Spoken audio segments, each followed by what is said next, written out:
Hi there. Now we're on where the real deal stuff happens at the squat rack.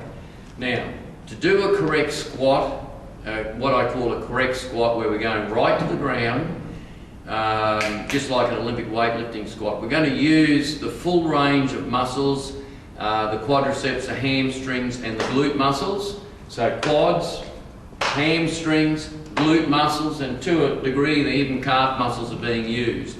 Also, the lower back, the abdominals as a stabilising group are being used. As a matter of fact, for those who've been training many years, the squat is the king of the exercises. It stimulates the whole body.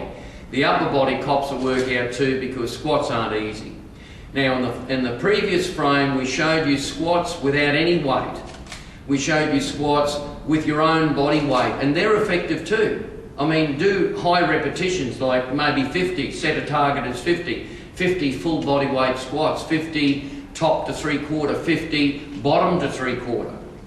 But let me remind you, the bottom to 3/4 is very hard.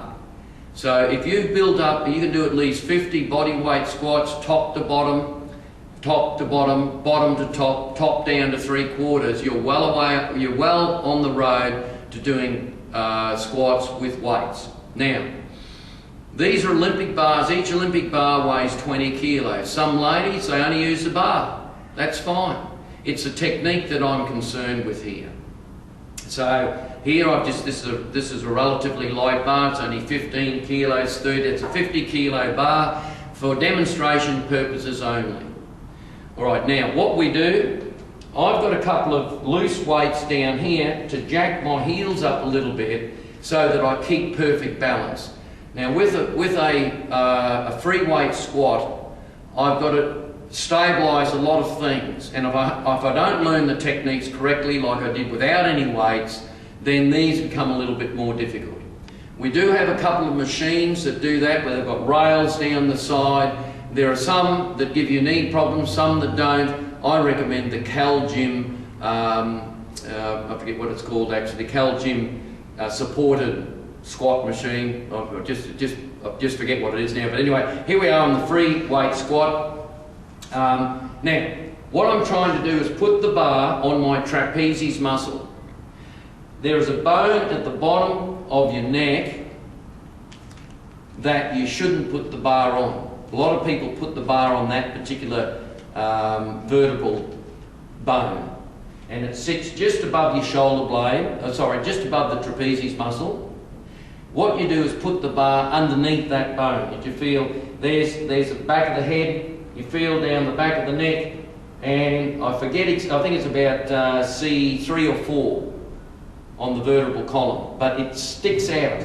That one you avoid, you go underneath that one across the trapezius muscle, which I'll do. Now I'll put my shirt up and I'll step under here, and I'll feel that's going across the trapezius muscles and shoulders, right? I take up the weight very carefully. Notice my hands are out wide. My hands are actually quite relaxed, so I'm not gripping in here like this. I've actually got them relaxed, and I've got them out wide. And when I've got them wide, it actually widens my shoulder to take the weight. Now the same principle applies. My feet are out around about 15 degrees, so the toes are splayed at 15 degrees. Now, there should be a spot in front of you. You keep your head up and all the way down, down and up. So when I'm doing squats, we breathe in at the top, say a half breath, and breathe out on the way up. So just watch that again slowly, down and up. My back's relatively straight, and it forms a perfect S curve, which is the actual correct shape of your spine, is in an S, what they call an S curve. So here it is, we're squatting 10 to 15, and in a little breath in, half breath, hold it, and out. Okay, that's the squat.